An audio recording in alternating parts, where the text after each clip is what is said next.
Bapak Ibu Saudara-saudari sekalian, senang sekali pagi hari ini kita boleh kembali ada dalam rumah Tuhan. Mari kita bangkit berdiri bersama-sama. Kita mau membacakan pengakuan iman Gereja Sidang Jemaat Allah. Pengakuan iman, kami percaya bahwa satu, Alkitab adalah firman Allah yang diilhamkan dan tanpa salah. Satu-satunya kaida yang mutlak dan berwenang bagi iman dan perilaku manusia. Dua, Allah adalah Esa, hadir secara kekal dalam tiga oknum, Allah Bapa, Allah Putra, dan Allah Roh Kudus. Tiga, Tuhan Yesus Kristus. A, lahir adanya. B, lahir dari seorang anak darah. C, hidup tanpa dosa. D, melakukan mujizat-mujizat. E, menebus manusia yang berdosa melalui kematiannya. F, bangkit secara badani. G, naik ke surga dan dimuliakan di sebelah kanan Allah Bapa. H, akan datang kembali ke bumi dalam kuasa dan kemuliaan untuk memerintah dalam kerajaan 1000 tahun. 4, oleh pelanggaran satu orang Adam, dosa telah masuk ke dalam dunia dan maut oleh sebab dosa. Demikianlah maut telah menimpa semua orang karena semua orang telah berbuat dosa. 5, keampunan dan penyucian dari dosa hanyalah melalui pertobatan dan iman kepada kuasa penyucian darah Kristus. 6, bahwa taruhan yang dikerjakan oleh Roh Kudus mutlak perlu bagi keselamatan seseorang. 7, karya penebusan Kristus di atas salib menyediakan kesembuhan bagi tubuh manusia melalui doa dan iman. 8, pengudusan dikerjakan oleh Roh Kudus yang mendiami orang percaya. 9, baptisan Roh Kudus menurut Kisah Para Rasul 2 ayat 4 dikaruniakan kepada orang beriman yang memohon kepada Allah. 10, pengangkatan gereja pada waktu kedatangan Kristus di awan-awan merupakan pengharapan yang bahagia bagi orang-orang percaya. 11, kebangkitan tubuh bagi orang-orang percaya maupun yang tidak percaya. Yang pertama untuk menerima hidup yang kekal dan yang kedua untuk menerima hukuman yang kekal. Visi, menjadi gereja yang sehat, kuat, dan relevan. Misi, gereja yang memfasilitasi penyehatan, penguatan jemaat, pekerja, dan hamba Tuhan. Puji Tuhan, silakan duduk kembali. Mari kita siapkan hati kita. Biarlah hati kita penuh dengan ucapan syukur. Buat setiap kebaikan dan anugerah yang sudah Tuhan berikan. Haleluya, haleluya. Kami bersyukur Tuhan. Kami mau menaikkan pujian dan pengakuan kekagungan kami hanya bagi Engkau. Haleluya, haleluya.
Pagi ini kami datang kepada Engkau Allah yang melakukan banyak perkara di dalam kehidupan kami. Kami ingin membalas kebaikan-Mu pagi hari ini dengan menyembah, dengan memuji, dengan penuh ucapan syukur.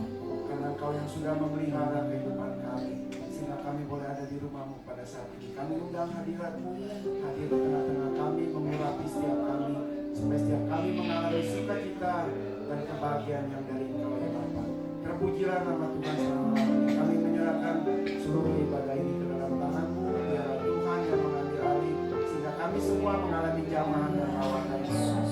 Terpujilah nama Tuhan. Di dalam nama Yesus kami berdoa dan mengucap syukur. Haleluya. Amin. Amin. Shalom. Ada sukacita pagi ini? Amin. Mari yang bersukacita, kita mau bangkit berdiri, kita mau mengakukan Dia. Bangkit gereja Tuhan sekarang. Haleluya. Mari kita bernyanyi bersama-sama.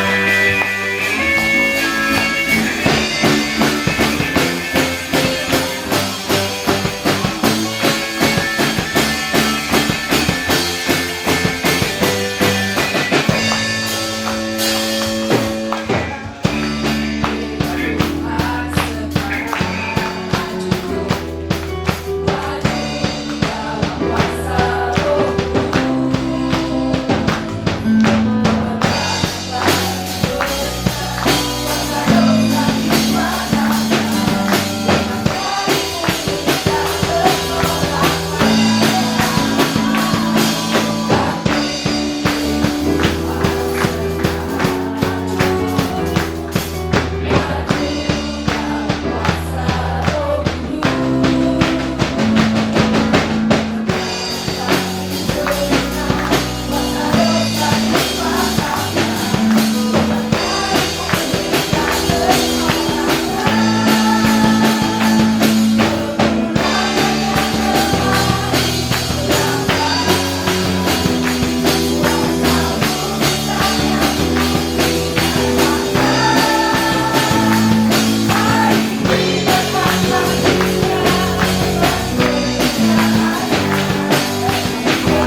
saja yang begitu mengasihi kami, yang sudah memberikan anaknya, karena begitu besar kasih-Mu ke dunia ini Tuhan, sehingga Engkau mengaruniakan anaknya yang tunggal. Haleluya, haleluya, haleluya. Terima kasih Tuhan.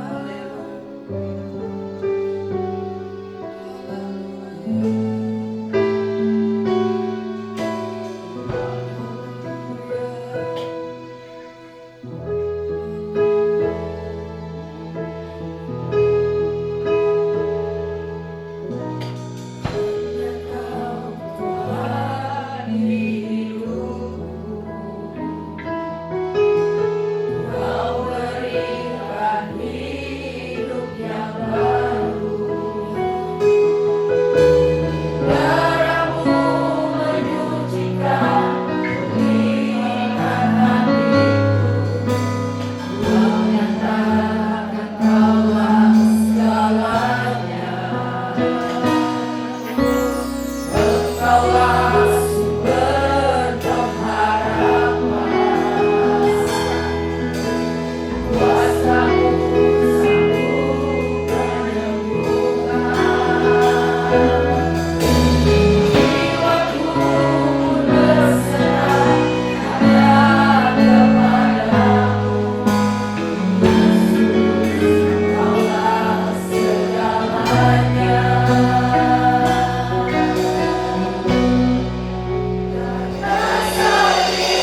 tibalah saatnya bagi kami terus mendengarkan firman-Mu. Kami membuka hati kami atas segala sesuatu yang ingin Tuhan sampaikan kepada kami. Berbicaralah Engkau. Kami siap mendengar, kami siap merenungkan, kami juga siap untuk melakukan semua hari ini tentang Tuhan, tentang kemuliaan, tentang kebesaran, tentang kasih-Mu, tentang kehebatan. Engkaulah pusat dari ibadah kami hari ini. Seluruh hidup kami juga tentang Engkau. Kami serahkan pemberitaan firman ini, Roh Kudus, dalam tangan. Beri kami hikmat, pengertian, dan kemampuan untuk melakukannya. Di dalam nama Yesus kami berdoa, kami mengucap syukur. Haleluya. Amin. Silakan duduk Bapak Ibu. Shalom. Baik, hari ini akan berbicara tentang raise up. Itu tema bulanan, jadi bangkit. Tapi hari ini ayo bangkit. Ini tema ini sebuah dorongan. Tema ini bisa semua dorongan, bisa sebuah ajakan, bisa juga sebuah motivasi gitu ya. Saudara, ambil yang mana? Saya tidak akan jelaskan apa arti bangkit, nanti di ibadah kedua sebenarnya saya akan jelaskan, karena saya akan berbicara tentang kitab Yesaya pasal 1 pasal 6. Tapi hari ini saya akan berbicara di kitab Wahyu. Ya, hari ini bicara tentang bangkit. Jadi saudara, bulan ini adalah bulan di mana saudara harus semangat gitu. Semangat gitu kan. Jadi jangan loyo. Ini kan bangkit. Ini kalau hari ini khusus di ibadah pertama ini saya akan berbicara lebih kepada iman, kerohanian kita supaya lebih bangkit. Jadi nanti rekan-rekan yang lain mungkin ada dorongan-dorongan yang lain dari perspektif yang berbeda. Tapi hari ini kita akan lihat dari kitab Wahyu pasal yang ketiga, ayat yang ke-15 sampai dengan ayat yang ke-17. Kalau saudara, Bapak dan Ibu bisa baca di layar, silakan. Nah, mari kita berdiri bersama-sama sekali lagi, kita bacakan bersama-sama saja, karena ini hanya 3 ayat. Kita bacakan bersama-sama. Kelihatankah Bapak dan Ibu? Kalau nggak kelihatan, bukalah Alkitab atau di handphone saudara. Oke, ayat 15, 16, 17 kita akan sama-sama. 1, 2, 3. Aku tahu segala pekerjaanmu, engkau tidak dingin dan tidak panas. Alangkah baiknya jika engkau dingin atau panas. Jadi karena engkau suam-suam kuku dan tidak dingin atau panas, aku akan memuntahkan engkau dari mulutku. Karena engkau berkata, aku kaya dan aku telah memperkaya diriku dan aku tidak kekurangan apa-apa. Dan karena engkau tidak tahu bahwa engkau melarat dan malang, miskin, buta, dan telanjang. Silakan duduk Bapak dan Ibu. Terima kasih. Kata atau kalimat dari kata suam, istilah suam-suam kuku di dalam kitab Wahyu pasal yang ketiga ini hanya muncul 1 kali di dalam Alkitab. Di mana pakainya ini? Ya ini yang baru kita baca di Wahyu pasal 3 ayat yang ke-16 ini. Ini kitab ini atau surat ini atau apa yang kita baca ini sebuah pernyataan untuk orang-orang Kristen yang ada di kota Laodikia atau jemaat Laodikia. Jadi ini ditujukan kepada jemaat di Laodikia. Pertanyaannya adalah mengapa ada sebuah pernyataan, ada seperti sebuah dorongan atau sebuah kalimat yang begitu keras, begitu tegas kepada orang-orang yang ada di Laodikia, khususnya orang-orang Kristen. Saya melihat salah satu penyebab, kalau saudara melihat orang-orang Kristen di Laodikia mengalami yang disebut suam-suam kuku. Iman mereka, kekristenan mereka, kerohanian mereka, suam-suam kuku. Penyebab utamanya, saudara-saudara, saya melihat karena orang-orang Kristen yang ada di Laodikia mengalami kemunduran. Kemunduran apa pakainya? Kemunduran kekristenan, kemunduran iman, kemunduran kerohanian, mengalami kekeringan, kegersangan iman. Mengalami apa? Mengalami kesuaman secara rohani. Karena mereka, apa penyebabnya? Saya katakan penyebab utamanya adalah karena orang-orang Kristen di Laodikia telah meninggalkan hal-hal yang sangat penting, hal-hal yang sangat utama, hal-hal yang sangat esensi, hal-hal yang sangat vital di dalam kekristenan mereka.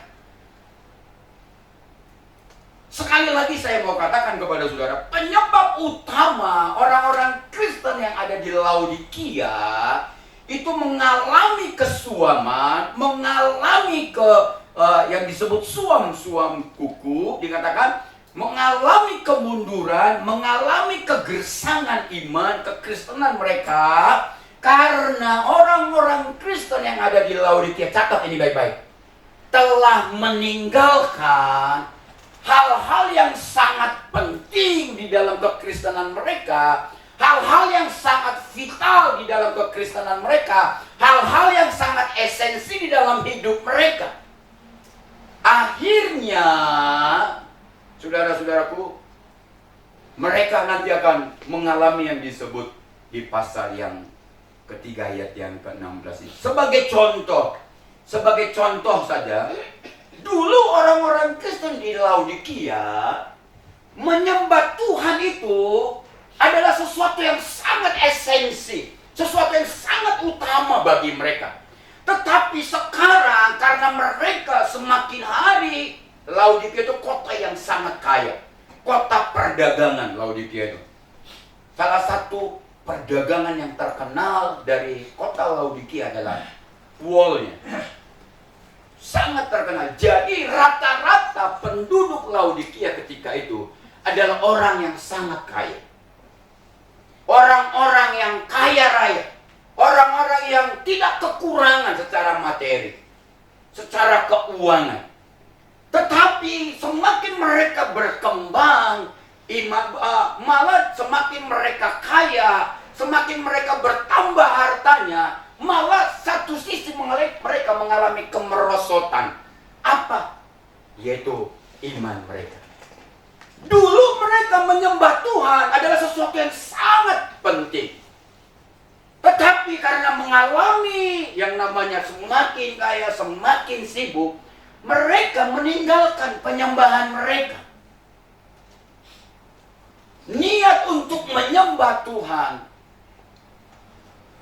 enggak lagi menjadi sesuatu yang penting. Pertanyaannya, apakah penyembahan kepada Tuhan bagi kita di tempat ini masih sesuatu yang sangat penting, atau justru sudah tidak sangat penting bagi kita? Dulu orang-orang Laodikia kalau beribadah menyembah Tuhan luar biasa. Hidup mereka terlihat dari penyembahan mereka kepada Tuhan. Tapi karena bertambahnya waktu, terus-menerus mereka bertambahnya kesibukan, bertambahnya harta benda yang mereka miliki, maka mereka sudah meninggalkan penyembahan yang dulu sangat utama bagi mereka.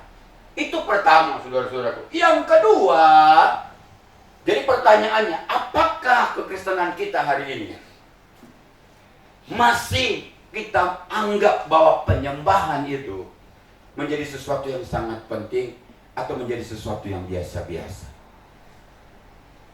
Penyebab utamanya adalah, ingat, orang-orang Kristen di Laodikia telah meninggalkan hal-hal yang utama, hal-hal yang sangat penting menjadi sesuatu yang biasa-biasa. Seharusnya ketika kita datang dalam gereja, Penyembahan itu bukanlah sesuatu yang biasa-biasa. Kita harus datang dengan sungguh-sungguh, kita bawa hati kita datang dengan rasa haus, dengan rasa lapar untuk berjumpa dengan Tuhan. Kita mau mengatakan sesuatu kepada Tuhan dengan penyembahan kita. Harusnya penyembahan kita menjadi korban yang menyenangkan hati Tuhan di tempat ini.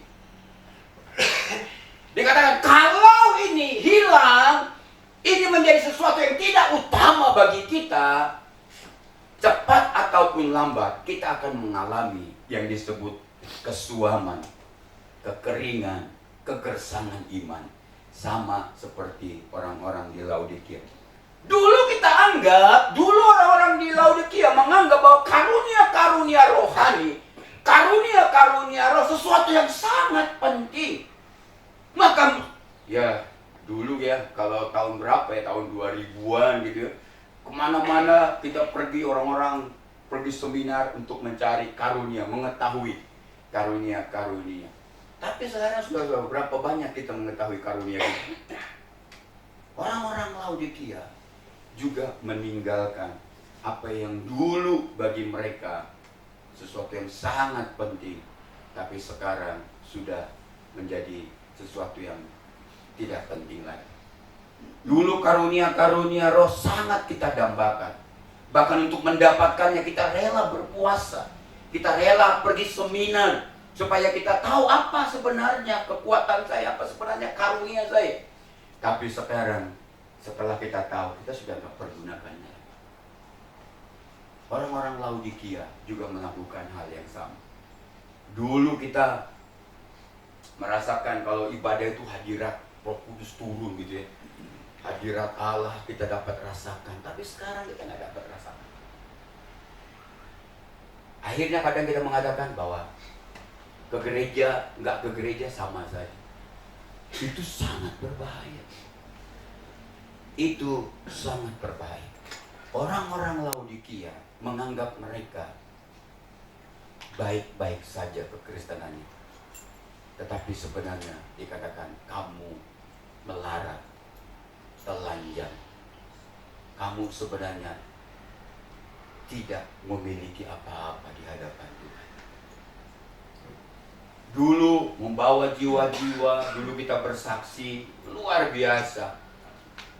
Kesaksian, maksud saya ingat kesaksian kita selalu diisi oleh bahwa saya bersaksi kepada ibu ini, saya bersaksi kepada bapak sana, saya bersaksi kepada cucu saya bersaksi kepada... Sekarang itu bukan lagi sesuatu yang esensi, bukan lagi sesuatu yang utama. Orang-orang Laodikia juga melakukan hal yang sama. Sekarang penyembahan kita jadi dingin. Sekarang kita berbahasa roh juga jarang. Padahal ini adalah Pentakosta. Jadi sebenarnya nadinya adalah karunia-karunia rohani, karunia-karunia roh. Hal-hal yang supranatural. Kalau di gereja-gereja yang lain mereka menganggap bahwa bahasa roh, kepenuhan Roh Kudus itu sesuatu yang sudah masa lampau, bukan lagi ada di masa sekarang. Tapi Pentakosta itu mengatakan apa yang terjadi dulu di dalam Alkitab masih bisa terjadi sekarang. Kalau di zaman dulu Tuhan dengan kekuatan kuasa Tuhan, Musa bisa membelah laut. Saya percaya saudara-saudara, sekarang pun hamba Tuhan, umat Tuhan bisa belah laut dengan kuasa Tuhan. Amin. Kalau dulu orang lumpuh berjalan, saya percaya ketika didoakan juga sekarang orang lumpuh bisa berjalan. Amin. Tapi dulu berapa banyak kita percaya mujizat Tuhan masih bisa terjadi bagi kita. Terjadi kesuaman saudara-saudara. Yang lain dulu melayani Tuhan, begitu kita, waduh, antusiasnya melayani Tuhan. Kalau dikasih jadwal, nggak dapat jadwal kita. Asar, kita ngomong, saya kok nggak ada jadwal asar nih? Saya nggak dibutuhin lagi ya. Sekarang dikasih jadwal malah ngomong, ini kok semakin banyak jadwal, saya kok tiap minggu sih? Aneh kan, udah aneh nih. Gitu. Dikasih pelayanan, dulu nggak dikasih pelayanan marah. Ada yang banyak yang tinggal di gereja, mereka udah nggak butuhin saya. Sekarang justru kalau nggak dikasih pelayanan senang. Dikasih pelayanan 2 kali sebulan, dan ngomong kalau 2 kali sih. Kenapa? Karena kita menganggap pelayanan sudah nggak penting. Pelayanan bukan sesuatu yang utama. Pelayanan bukan sesuatu yang luar biasa bagi kita. Saudara-saudara, ini penyebab yang lain. Orang-orang Laodikia mengalami suam kuku iman. Jadi saya dorong saudara, harus kembalikan semuanya ini, baik itu karunia-karunia, baik itu melayani. Saudara lihat nanti baik hal-hal yang saya sebutkan tadi, baik itu membawa jiwa-jiwa, saudara bisa lihat tuh. Menyembah Tuhan, bersaksi, harus dikembalikan menjadi sesuatu yang sangat penting kembali bagi kita. Amin. Jangan saudara jangan hati-hati. Saya katakan tulisan tadi, dulu begitu antusias terlibat dalam pelayanan, tapi sekarang kalau ada jadwal pelayanan dari gereja, itu jadi beban berat bagi kita. Bukan lagi persoalan jadi beban, tapi pelayanan juga jadi beban. Akhirnya kita ngomong, di kantor ada beban, di rumah ada beban, di gereja juga ada beban. Nambah bebannya jadi banyak. Jadi beban berat. Selalu punya alasan agar kita tidak melayani.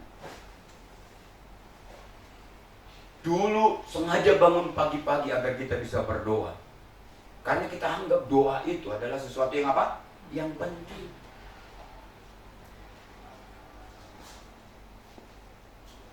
Tapi sekarang bangunnya berat banget.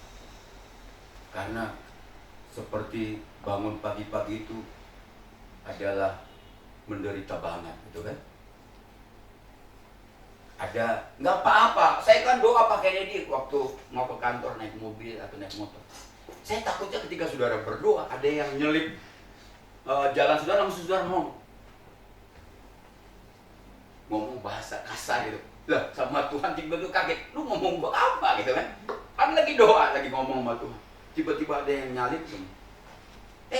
Maaf, bentar. Bego, lah Tuhan diabung bego. Lagi ngomong sama Tuhan, kan kaget. Dulu kita lakukan ini kalau nggak dikembalikan menjadi sesuatu yang utama, sesuatu yang sangat penting, cepat ataupun lambat, tapi pasti kita akan mengalami kesuaman. Karena semua hal-hal yang penting ini sudah kita tidak anggap penting. Dulu saat teduh, sesuatu yang tidak pernah kita tinggalkan, sekarang jarang kita lakukan. Dulu puasa senang banget kita jalankan, sekarang sangat berat kita lakukan. Di sini mah nggak ada, amin. Nggak ada sedikit. Baca Alkitab dan lain sebagainya. Dengar ini baik-baik. Ini orang Laodikia sama, anggap ini semua udah nggak penting lagi. Dulu kita bangun pagi kita ini hari Sabtu. Saya sampai sekarang hari Sabtu saya sudah setrika baju saya, celana saya sudah siapin semua. Dasinya pakai apa? Dari saya. Apalagi kita dulu masih 6:30 ibadahnya. Hari Sabtu udah disiapin semua karena kita anggap datang ke gereja itu sesuatu yang sangat penting. Beribadah itu sesuatu yang sangat penting. Kita persiapkan bukan hanya hati, tapi semua atribut-atribut pakaian kita persiapkan. Sekarang boro-boro.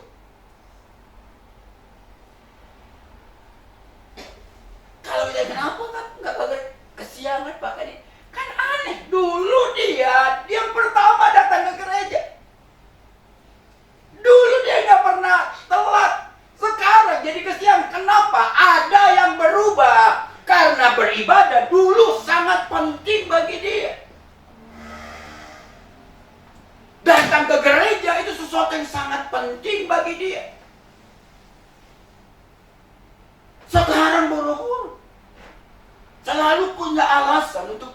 datang ke gereja. Kan aneh. Dan ini sangat berbahaya di masa sekarang.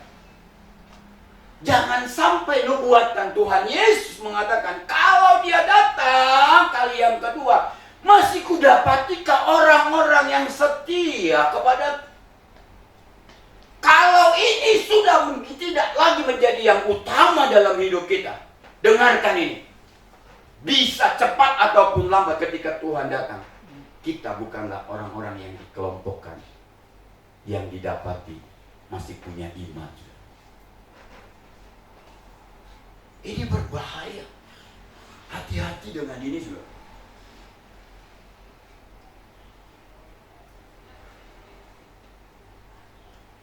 Uang persembahan dulu kita udah siapin gitu hari Sabtunya. Dulu saya setrika uangnya supaya rapi. Sekarang dulu kita buat ada amplopnya supaya menghindari jangan. Dan kan saudara doa seharian ini 1 jam lebih, mulai dari saudara genggam uang persembahan saudara daripada nanti diambil. Genggam dari awal sampai akhir, digenggam kan basah. Dibuka susah, pakai amplop. Udah dikasih amplop saudara, waduh lebih ada aja nolnya yang hilang. Dulu 10.000, nolnya hilang jadi 100, tapi gambarnya 110.000. Coba bayangin. Warnanya 100.000, tapi nolnya hilang 1 karena sudah sobek. Tega banget kita ngasihnya ke gereja, ke Tuhan. Karena apa? Kita anggap persembahan di dalam gereja bukan lagi sesuatu yang utama dan penting bagi kita.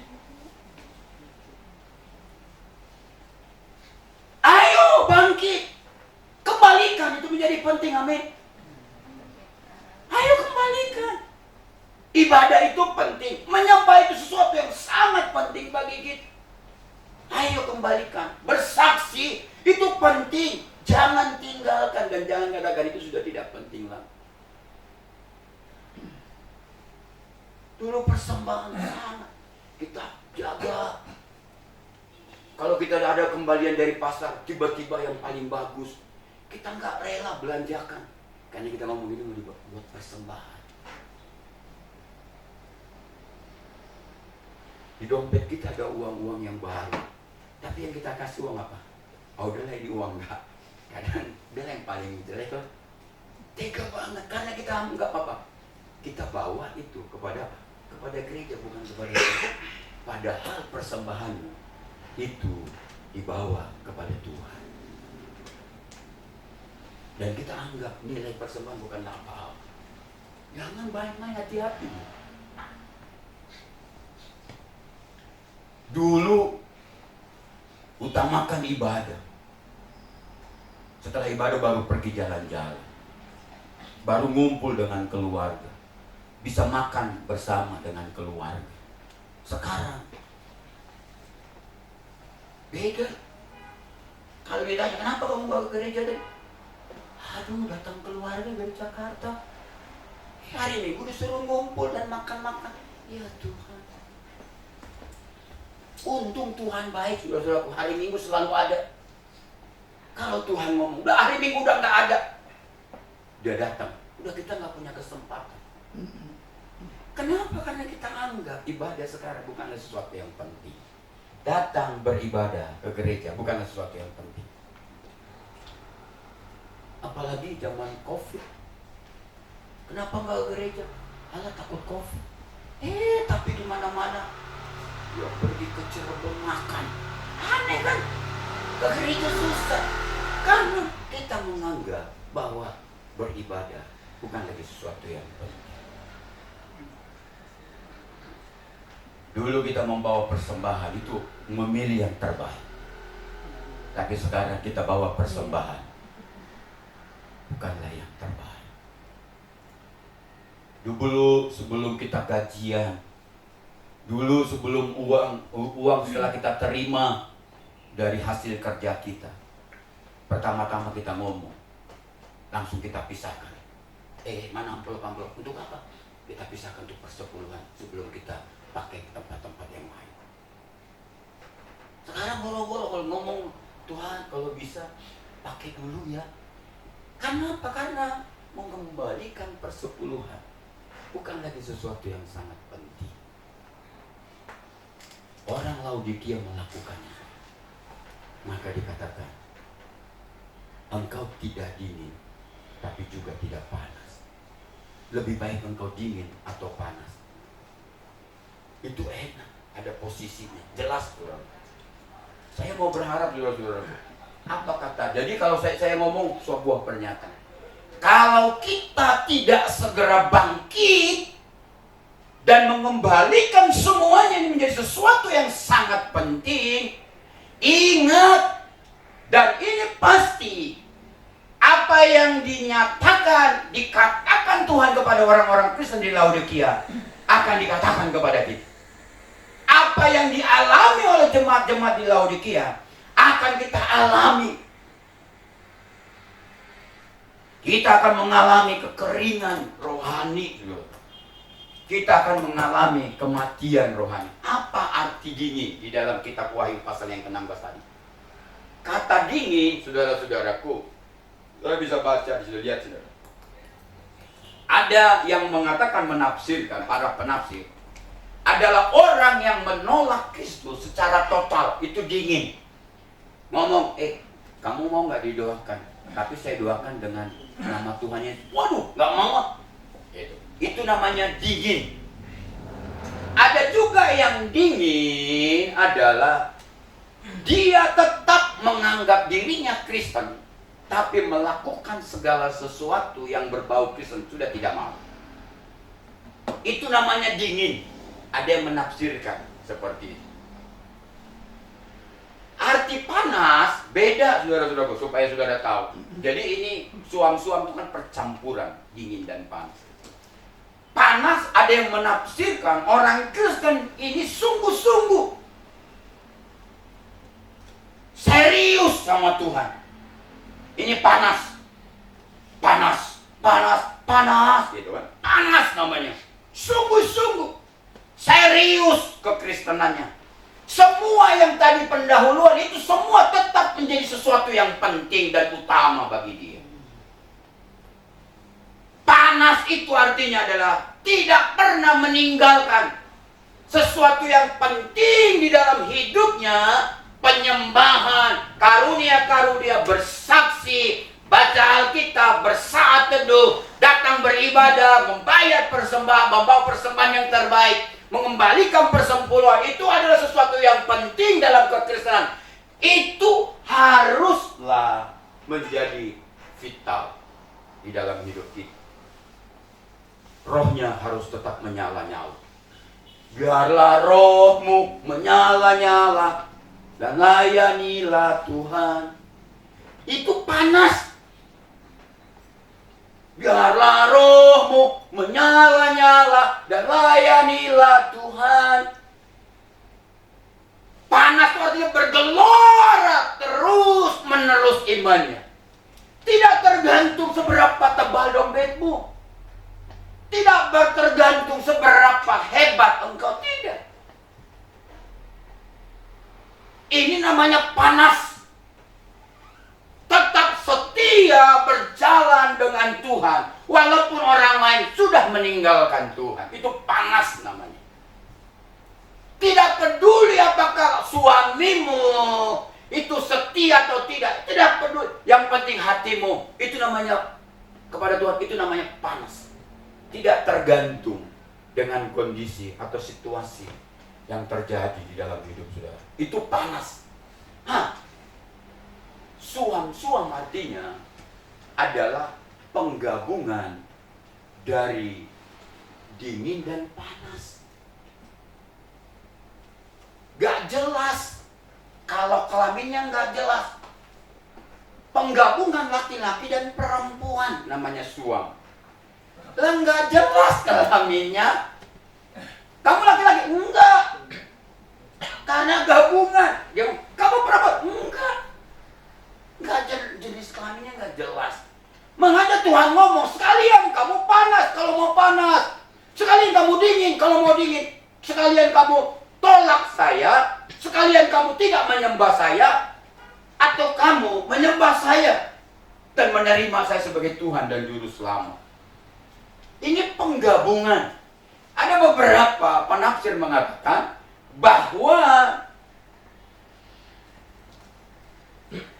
suam-suam kuku artinya dia bukan orang kafir, tetapi juga dia bukan umat Allah. Kan aneh ini. Dia bukan umat, gak bisa disebut umat Allah, tapi juga gak bisa disebut kafir. Bingung jadinya.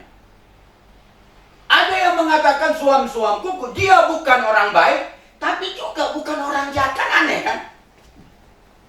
Makanya Tuhan marah dengan kondisi ini. Orang-orang Laodikia itu merasa baik. Mungkin tetap ke gereja. Tetapi sama seperti di 1 Tesalonika mengatakan, mereka sudah memungkiri. Mereka sudah tidak menerima lagi kedahsyatan dari ibadah itu. Kuasa dari ibadah itu. Ada yang mengatakan, saudara-saudaraku, bahwa suam-suam kuku itu tidak sepenuhnya dia disesatkan, tapi juga tidak sepenuhnya hidup di dalam kebenaran. Tidak sepenuhnya sesat, tapi juga tidak sepenuhnya hidup di dalam kebenaran. Aneh. Suam-suam kuku yang kita kenal. Pernah colok pantat ayam kalau dia mau bertelur? Itu dingin atau panas? Hangat. Makanya hangat namanya. Kalau panas pasti mendidih. Waduh, panas banget. Pantatnya juga bisa matang tuh. Dia tidak dingin, tidak panas, hangat-hangat kayak ayam. Betul kan, ada panas-panas tai ayam, ada istilah itu kan? Nah, kita itu Kristen nggak panas dan nggak dingin. Kita Kristen hangat-hangat tai ayam. Coba bayangkan. Maka Tuhan mau kata, aduh orang kita ini hangat-hangat. Maaf, kalau saya penulis kitab Wahyu, saya ngomong bukan suam-suamku, saya ngomong Kristen pantat ayam. Makanya Tuhan muntahkan, saudara-saudara. Ini kasar sebenarnya Tuhan mau katakan. Kamu ini loh, kamu ini Kristen disebut, tapi tidak disebut nggak Kristen juga enggak. Disebut kamu sayang sama Tuhan, tapi enggak. Kamu ngomong kamu nggak sayang sama Tuhan juga tidak. Aneh identitasnya, saudara. Makanya suam-suam kuku itu Tuhan ngomong, lebih baik kamu punya identitas. Kalau mau ikut iblis, udah kamu sekalian dingin.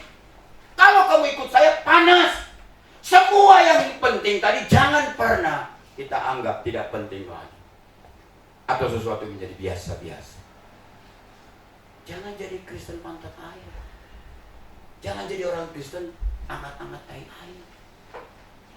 Tuhan ngomong muntah dia. Enak dia. Kesel. Kesel kan? Coba saudara-saudara.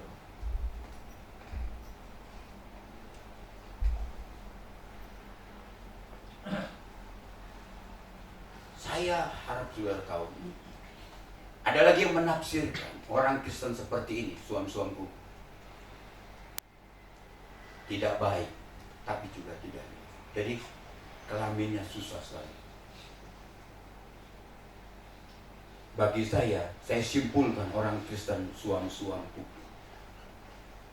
Orang Kristen yang suam-suam kuku. Ini statement saya. Dia pergi ke gereja. Ia sudah dibaptis. Tetap sih baca Alkitab. Tetap berdoa. Tetap bersaat teduh. Masih melayani sih. Tetapi semua dilakukannya dengan asal-asalan. Semua dilakukannya tanpa ketulusan. Semua dilakukannya tanpa keseriusan. Semua dilakukannya tanpa dilandasi rasa hormat dan rasa takut akan Tuhan.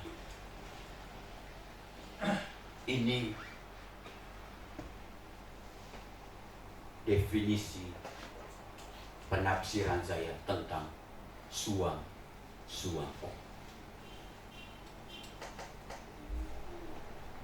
Apakah kita yang ada di dalam gereja dan datang hari ini? Oh, berarti saya enggak. Kita terkena. Kalau apa? Kalau semua yang tadi berdoa, baca kita, ibadah, memberi persembahan yang terbaik, melayani, bersaksi, sudah kita tidak lakukan. Dan sudah kita mungkin lakukan, tapi sudah kita anggap bukan lagi sesuatu yang sangat penting. Itu panggilan kita sebagai umat Tuhan. Apa akibatnya, saudara? Dengan cepat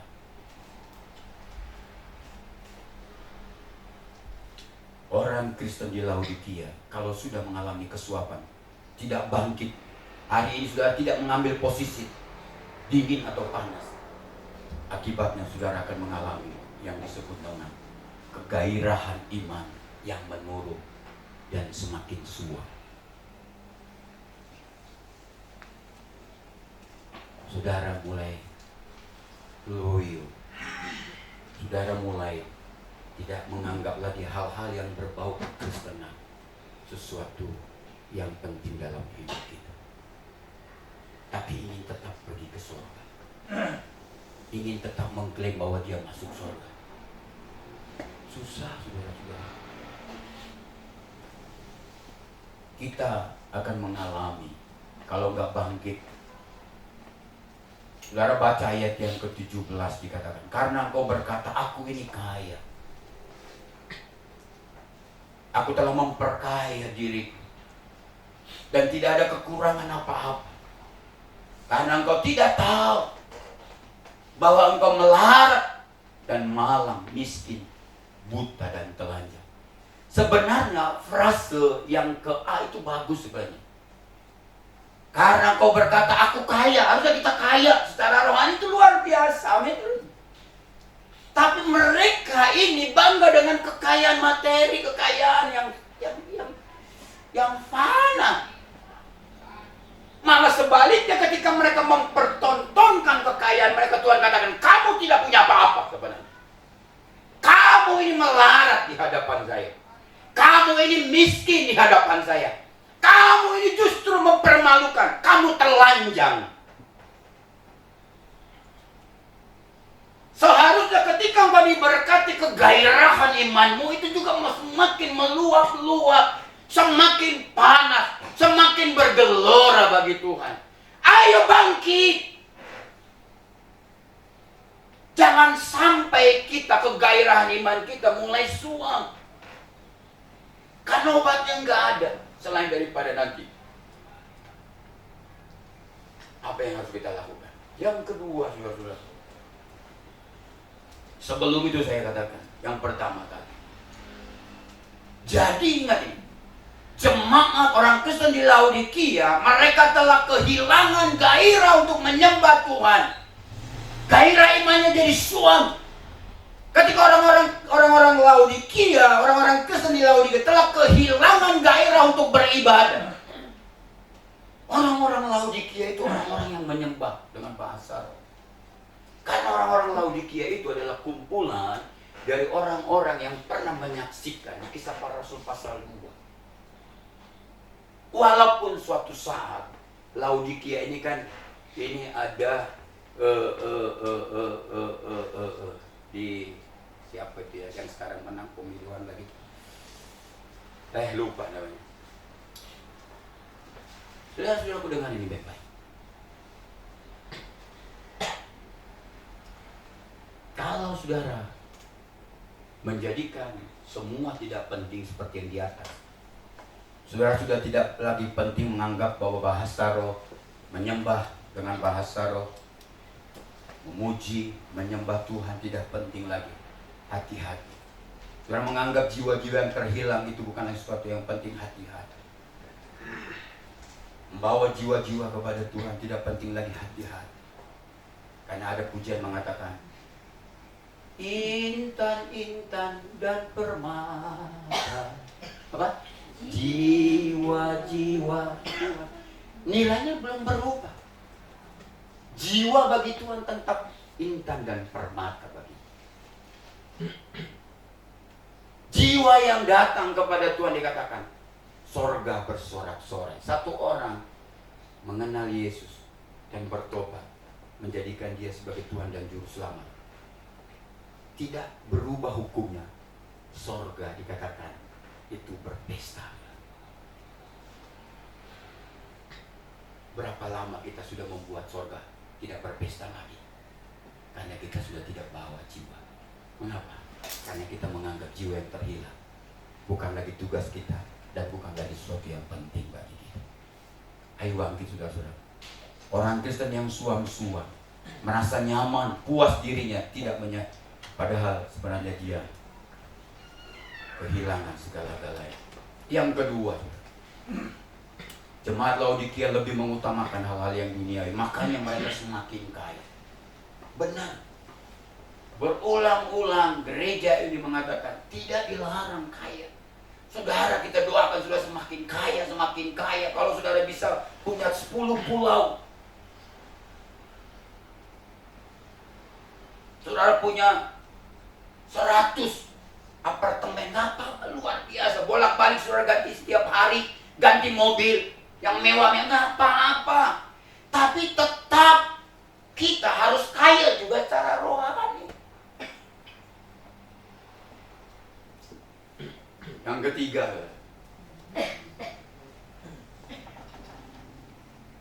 tidak butuh Tuhan lagi.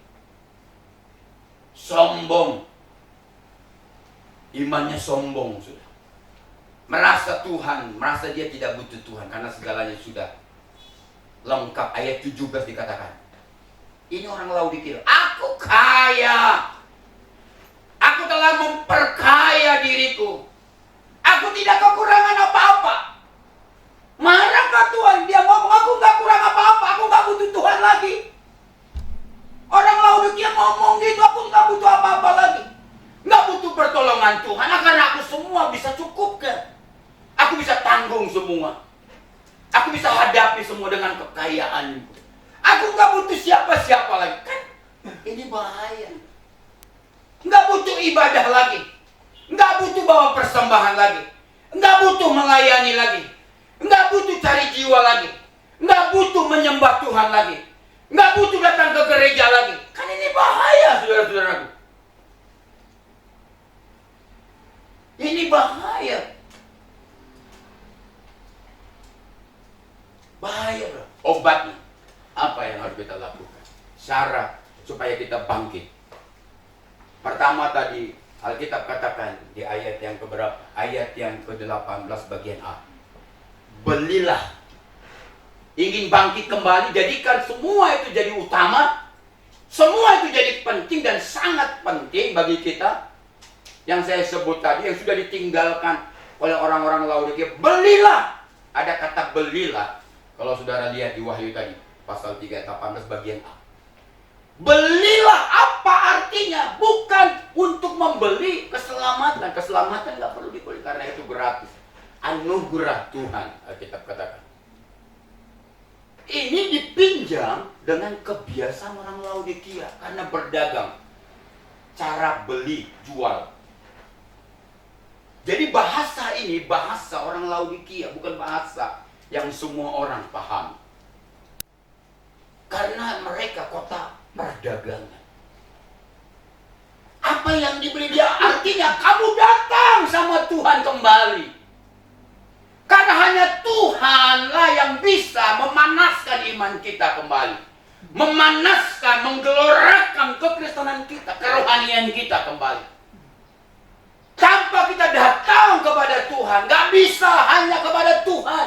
Makanya dia katakan, caranya gimana? Beli kepadaku. Datang kepadaku. Doa 10 malam itu seharusnya memanaskan iman kita. Bukan justru mendinginkan. Doa 10 malam itu seharusnya menggelorakan iman kita. Bukan malah sebaliknya. Menurunkan gairah iman kita.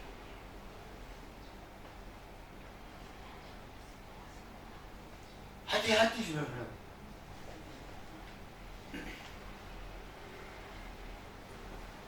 Kalau Kalau saudara baca Yesaya pasal 55 ayat 1, ayo hai semua orang yang haus, hai semua orang yang lapar, marilah dan minum air. Hai orang yang tidak mempunyai yang, marilah.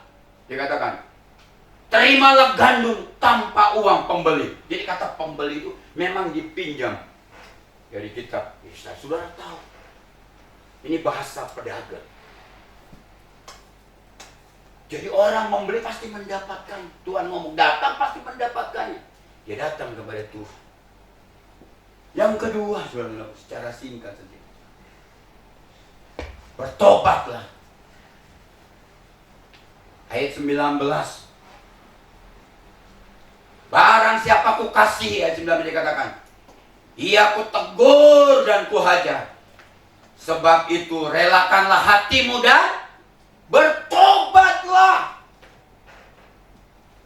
Jadi kalau hari ini ada teguran untuk saudara kembalikan semuanya jadi hal-hal yang sangat penting. Ibadah itu sesuatu yang sangat penting, melayani itu sesuatu yang sangat penting. Kembalikan. Caranya apa? Datang sama Tuhan. Izinkan Roh Kudus membakar hatimu. Bukan keadaannya mengatakan api, api, api, api, api, api Kristus telah menyala. Gitu kan? Api Kristus sudah ya benar ya? Api Kristus sudah menyala. Lah kita doa nggak pernah menyala. Api, api, api, api, api, api Kristus sudah menyala. Saudara, kalau saya khotbah di tempat yang lain, saya nggak saya heboh ya. Saya takut nggak diundang lagi. Bahasa saya atur. Tapi hari ini kita mau bebas karena kita keluarga. Kalau ditegur katanya nggak apa-apa, karena aku mengasihi. Tuhan mengasihimu, amin. Bertobat. Jangan seperti yang dulu kita tobat. Hari ini tobat, besok kumat. Hari ini haleluya, haleluya. Pulang keluar dari tempat ini, haleluya. Udah lupa semua. Yang terakhir, karena tinggal 5 menit lagi. Panas. Jadi untuk bisa kita kembali, saudara, bangkit kembali, ayo kita panas kembali loh. Saudara bisa lihat ayat 19 dikatakan dari frase, sebab itu relakanlah hatimu. Kata relakanlah hati. Jadi kalau kita mau hari ini bangkit, saudara, posisi yang saudara harus ambil adalah merelakan hati kita untuk kembali Roh Kudus menjamah dan membakar. Amin. Kembalikan semua hal-hal yang penting itu menjadi sesuatu yang utama kembali dalam hidup kita. Itu cara untuk bangkit. Panas kembali di dalam Tuhan. Artinya berikan hatimu kepada Tuhan. Bergairahlah kembali kepada Tuhan. Bergairah kembali dalam beribadah. Bergairah kembali dalam melayani Tuhan. Bergairah kembali dalam menyembah Tuhan. Datang, ayo aktifkan kembali bahasa rohmu. Saya ini tanggal 6 sampai tanggal 11 kalau saya tidak salah, bulan Juni. Kami ada 16 gereja di Jawa Tengah. Itu kami misi. Ada satu GKII yang mengundangkan. Salah satu yang saya langsung diarahkan ke saya, pengkhotbah yang ngomong, saya bolehkah nggak di situ? Karena saya takut waktu berdoa, saya bahasa. Dan itu mereka Protestan, mereka bisa ngomong. Itu tamu dari Bandung tadi kerasukan setan. Karena itu kan PHKB. Saya bisa lepas, saudara. Saya bisa memotret. Orang saya tanya anak saya mau dia mau jadi pendeta nggak? Alah, pendeta sikara. Karena saya ngomong, saya takut. Ya udahlah, jangan bapak lah. Karena saya memang ngeroh. Ada yang ngomong bahasa roh itu bahasa setan, kerasukan setan. Lah, kalau saya Ibu Surtini doanya berbahasa roh, pasti pulang dia semua dipukulin anak-anak. Kenapa? Karena kerasukan setan. Lah, justru pulang ke rumah malah semakin setia sama Tuhan. Masa setan dirasuk setan semakin setia sama Tuhan? Kan gak nyambung, saudara-saudara. Bahasa roh katanya kerasukan setan. Lah kalau kerasukan setan sudah pulang dari sini berantem, kita baku hantam di sini. Lah saya setiap berbahasa roh membuat saya semakin setia sama Tuhan. Semakin sungguh-sungguh sama Tuhan. Masa setan mau buat kita setia sama Tuhan? Bukankah setan itu Alkitab mengatakan apa? Dia datang untuk apa? Mencuri, membunuh, dan membinasakan.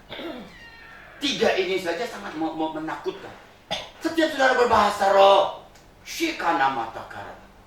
Kerasukan setan pakai dia pulang, saya pasti pukulin istri saya, pukulin anak saya, pukulin tukang parkir, karena saya kerasukan setan.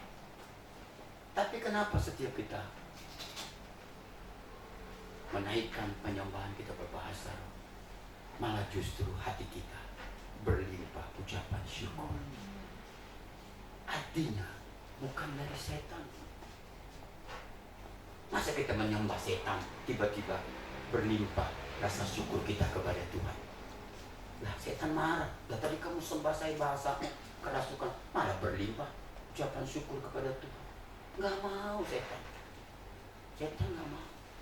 Oleh sebab itu, ayo kita harus panas kembali. Amin. Amin. Bangkit. Ibadah kita harus kembali. Mari jiwa-jiwa bawa kita pergi. Mari kita berdoa.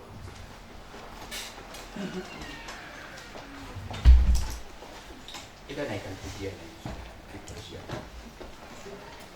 Sebelum saya undang petugas jamuan hadir hari ini, bolehkah kau datang kepada Tuhan hari ini? Belilah. Maukah engkau bangkit?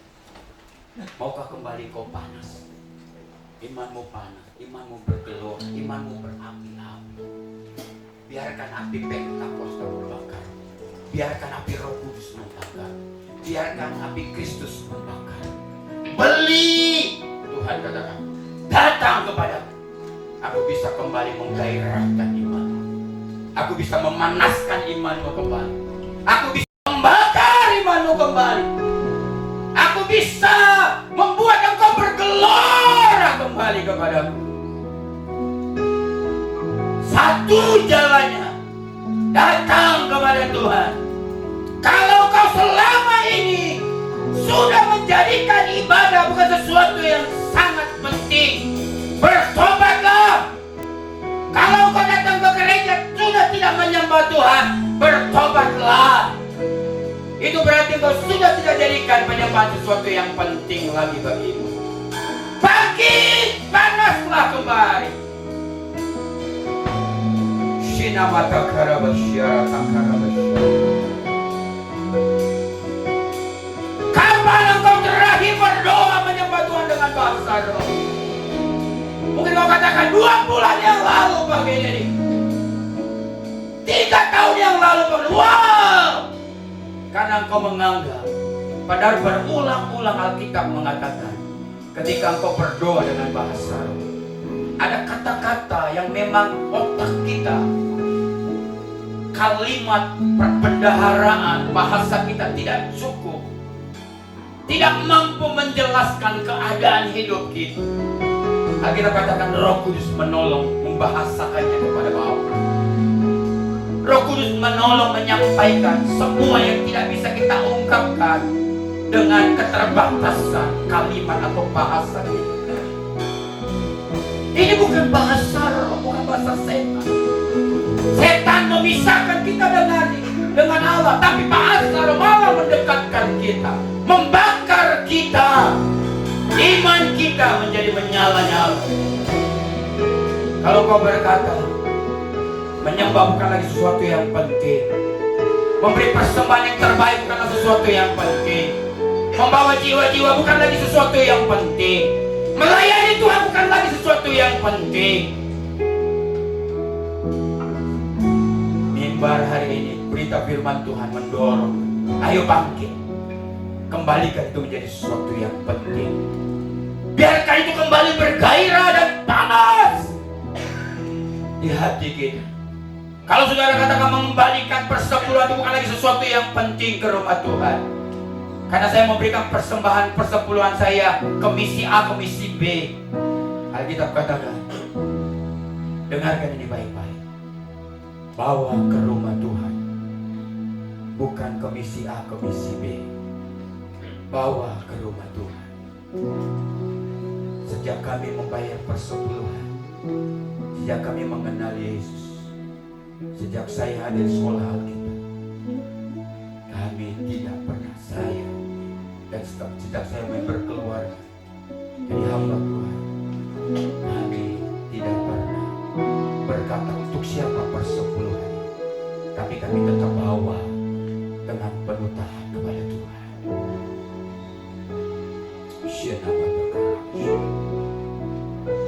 Pertanyaan pertama, saudara, sebelum saya undang petugas perjamuan kudus, apakah mau berjanji berkomitmen bersama-sama semua hal-hal yang penting dulu di dalam kekristenan, di dalam iman kita kembalikan menjadi sangat penting. Kalau kekakalan adalah sesuatu yang sangat penting dulu, kembalikan itu menjadi sesuatu yang penting. Doa hari Kamis menjadi sesuatu yang sangat penting dulu, sekarang kembalikan menjadi sesuatu yang penting. Kalau dulu cucu-cucumu kamu dorong untuk datang ke gereja, sekarang karena mengapa? Karena kau anggap datang ke gereja cucu kita ada sesuatu yang penting. Sekarang dorong mereka kembali menjadi sesuatu yang sangat penting. Apakah kau mau? Katakan, pakai ini aku mau. Kalau dulu itu sudah saya anggap penting dan sangat penting dalam kekristenan saya mau kembalikan itu menjadi sangat penting. Tutup matamu, bolehkah kau mengangkat tangan?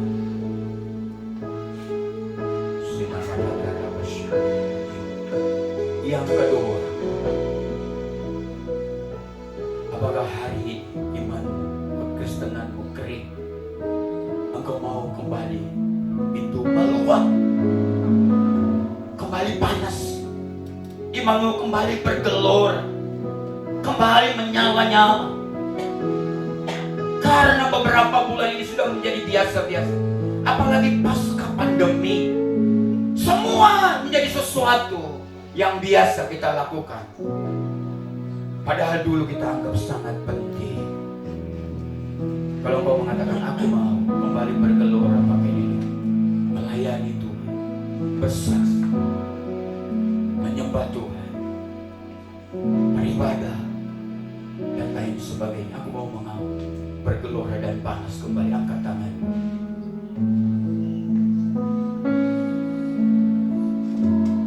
Kalau dulu di dalam nama Yesus ada mujizat, di dalam nama Yesus, di dalam kuasa bilur-bilur Yesus, semua sakit penyakit Alkitab katakan disembuhkan oleh Tuhan. Apakah engkau masih percaya menghidupi janji Tuhan itu? Oleh bilur-bilur Yesus engkau bisa disembuhkan. 12 tahun pendarah, perempuan 12 tahun pendarah, toh juga bisa disembuhkan oleh nama Tuhan Yesus, kuasa nama Tuhan Yesus. Apakah kau masih percaya? Apakah kau masih berharap tangan Yesus menjamah sakitmu dan menyembuhkan? Kalau kau berkata pakai diri, aku sudah mulai ragu dengan kuasa dan mujizat itu, karena aku sudah bertahun-tahun, bahkan aku seperti perempuan pendarah hampir 20 tahun, aku mengharapkan mujizat ini belum terjadi. Aku mulai ragu pakai diri. Hari ini bangkit, percaya mujizat itu masih terjadi. Kesembuhan, orang mati dibangkitkan, itu masih bisa terjadi. Dan hanya kesaksian-kesaksian yang sudah menyaksikan bahwa karya Kristus yang dulu dilakukan sekarang juga terjadi. Apakah kau katakan, tuh pakai ini aku orangnya, ingin tetap percaya kepada mujizat di dalam Yesus. Bangkitkan imanmu. Bangkitkan imanmu. Ayo bangkit. Jangan matikan imanmu. Jangan dinginkan imanmu. Jangan suamkan imanmu. Karena itu membuat imanmu akan dimuntahkan oleh Tuhan. Bahaya. Ayo bangkit.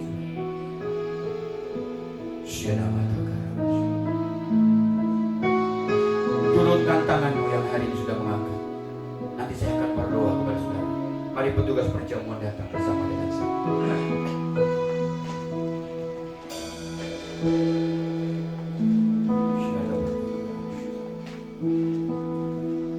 Haleluya.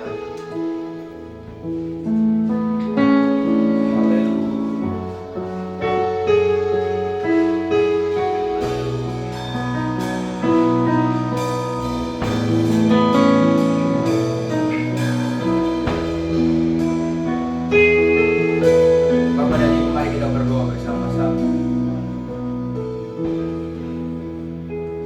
Bapak, hari ini kami datang bersama-sama, hamba dan dua hambamu yang bersama dengan aku, yang Tuhan percayakan menjadi bagian dalam perjamuan kudus ini. Mereka akan membagikan dua unsur dari sakramen Tuhan sebagai perintah Tuhan. Kami harus menghormati perjamuan.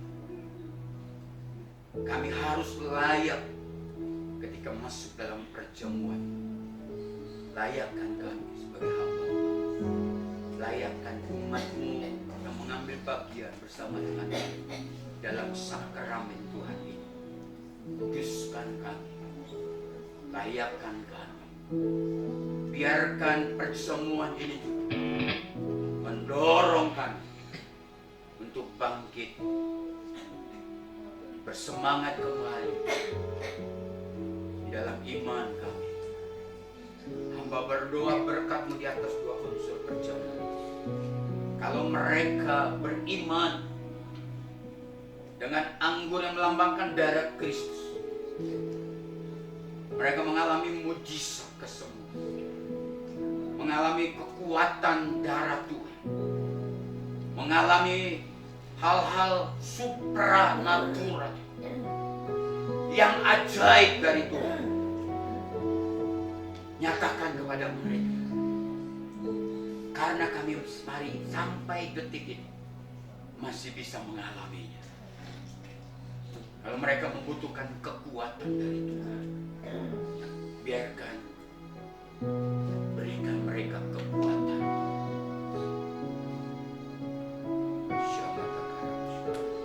Kami siap melayani umat-Mu hari ini dalam nama Yesus. Amin.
Yesus ingin apa yang dia lakukan dengan murid-murid itu tetap dilakukan oleh gereja, yaitu saudara dan saya.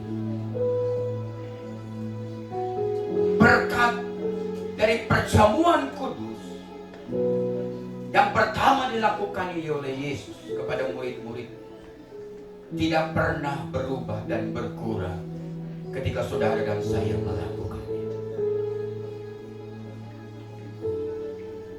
Yesus hadir di tengah-tengah kita hari ini. Sakramen ini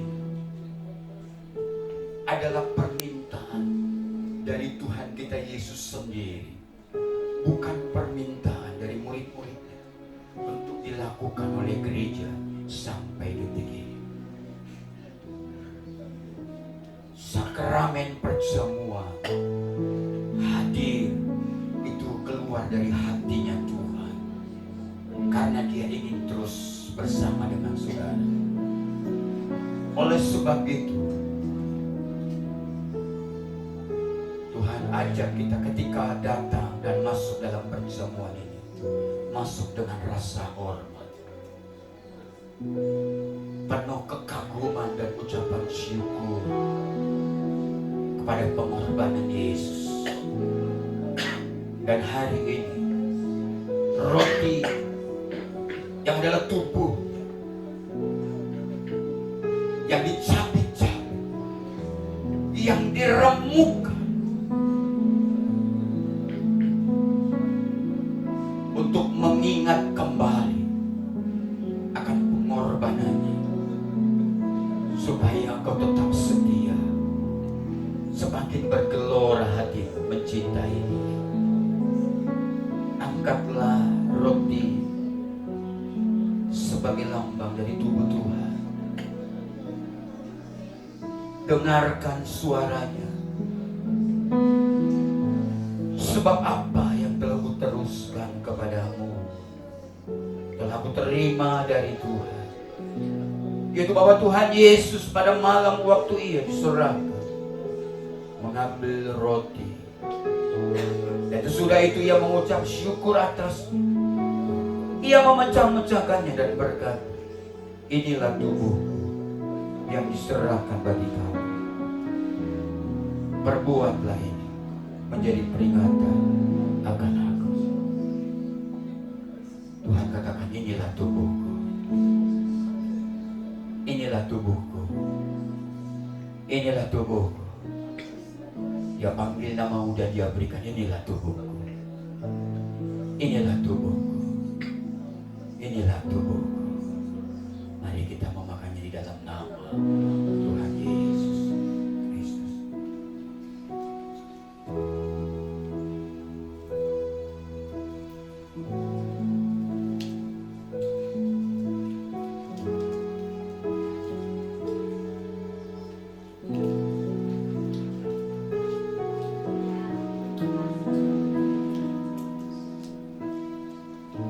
Yang kedua Tuhan lakukan dalam perjamuan kudus, Dia mengambil cawan sebelum dibagikan kepada murid-murid. Dia berkata, ini darahku, ini darahku. Dan hari ini juga Dia bagikan kepada saudara. Dia tetap berkata, inilah darahku. Dia panggil namamu, Kennedy, ini darahku. Dia panggil nama kecil, dia berkata, ini darahku. Ini darahku. Ini darahku. Demikian juga yang mengambil cawan sesudah makan lalu berkata, cawan ini adalah perjanjian baru yang dimeteraikan oleh darah. Perbuatlah ini setiap kali kamu minumnya menjadi peringatan akan aku. Sebab setiap kali kamu makan roti ini dan minum cawan, kamu memberitakan kematian Tuhan sampai Ia datang. Hari Hari ini dia membisikkan dalam telingamu, ini darahku, mari kita meminumnya di dalam nama Tuhan Yesus. Bolehkah engkau memberi 3 menit mengucap syukur kepada Tuhan? Engkau boleh berbahasa yang baik.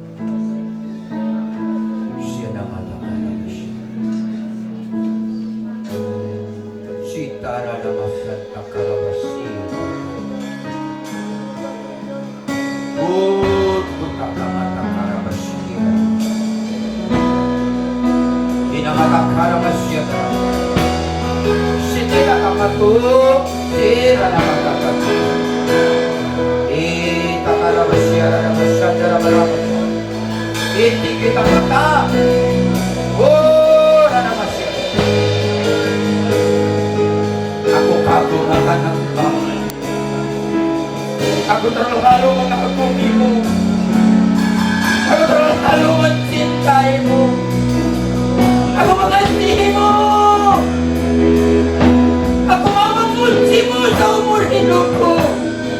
Aku mau mengiring-Mu seumur hidupku. Aku mau melayani-Mu seumur hidupku. Aku mau menyembah-Mu satu-satunya Tuhan.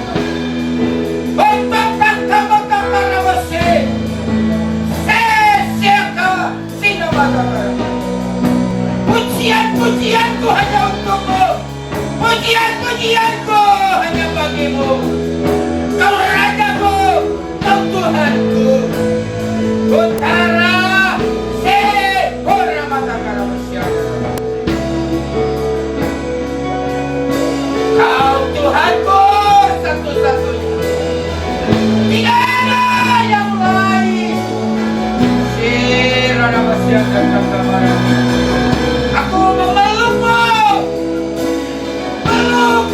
Peluk kami hari ini. Sinamatara. Tangan Tuhan ada padamu.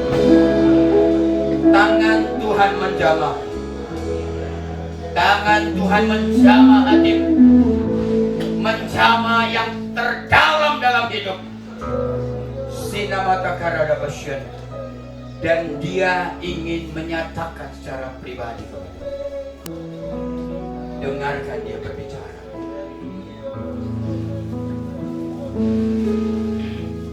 Izinkan dia berbicara kepada. Urabatasiada masyada. Jangan lalui aku Tuhan.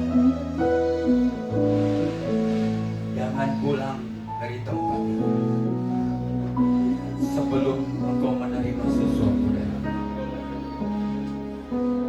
Ayo bangkit. Bergelora kembali dalam menyembah. Bergelora kembali dalam memuji Tuhan. Bergelora kembali melayani Tuhan. Bergelora kembali mereka. Hamba berdoa. Kami sudah menerima berkat. Terimalah kesembuhan dari Tuhan. Terimalah berkat dan pertolongan dari Tuhan. Terimalah masa depan yang penuh harapan. Ingat, kalau rancanganmu gagal, bukan berarti engkau gagal, karena rancangan Tuhan tidak pernah gagal. Izinkan rancangannya.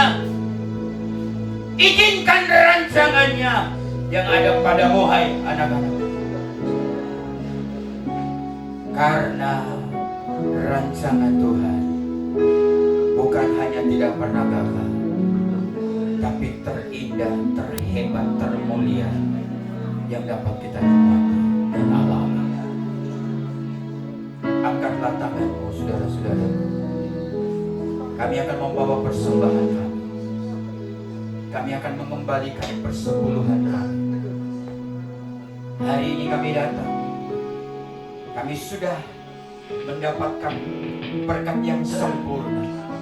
Kami sudah memuji dan menyembah Tuhan. Hari ini kami sudah mendengarkan firman-Mu. Untuk kami harus menyala dan berkobar-kobar.